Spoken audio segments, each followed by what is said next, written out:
right, so you guys have written thesis statements and preview statements for literary essays, and now we're going to look at what they should look like for a research paper. It's pretty much exactly the same, but you have to think about your prompt. So remember that a thesis statement should be broad enough to cover the contents of your entire paper, but specific enough to narrow your research. So I shouldn't just see that you are covering life in the South in America during the 1930s, but maybe something a little bit more specific. So for example, I have two examples here. Life for an African American in the Deep South during the early to mid 1900s was extremely challenging. So I'm narrowing my research down to African Americans, looking more in the Deep South. So if we're looking at more entrenched ideas of the South, and then I'm maybe going to be broad in the time periods. Maybe I'm going to cover the 30s and the 40s. So saying the mid 1900s gives me a little bit of leeway there. And then, of course, the idea that it's challenging is what I'm going to look at. So that specifies it a bit more. Or as a second idea, the American South was especially challenged during the economic hardships of the 1930s.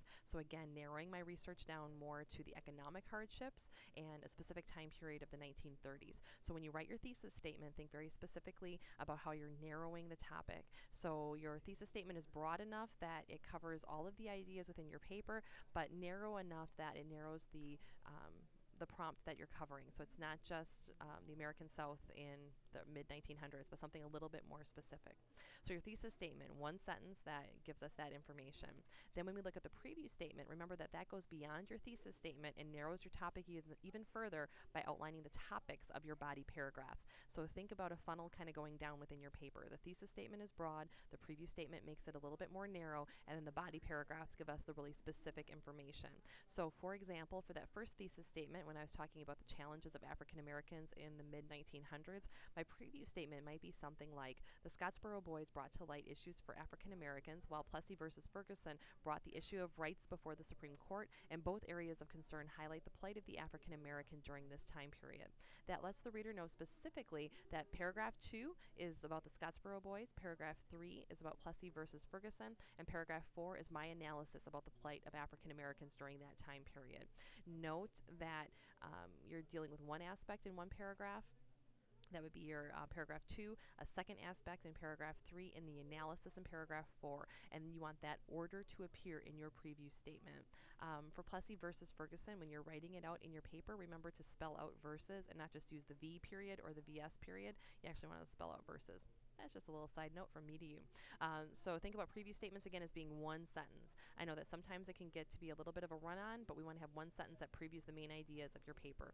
For a paper this small where we just have 3 body paragraphs, you're going to talk about every single body paragraph. When you get into bigger research papers like 10 pages, of course you can't preview every single paragraph, but you can pick out the big areas that you're going to cover and the order of those and preview those ideas.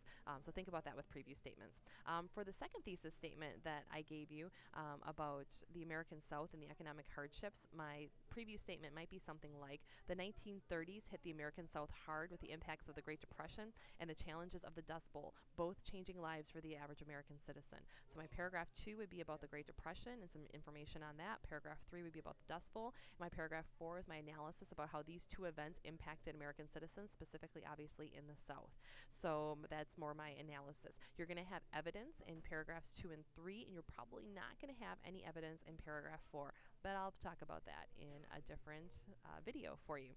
So thesis statement and preview statement, you want to make sure that they work together and that the thesis statement is nice and broad, narrowing our topic, and the preview statement more specific, and then really get into the information with your body paragraphs. If you have questions about any of these, you always want to run them past me. I'm more than happy to help you out. Looking at examples can definitely help, so feel free to rewind and go forward so you can look at the examples in a little bit more detail. Thanks.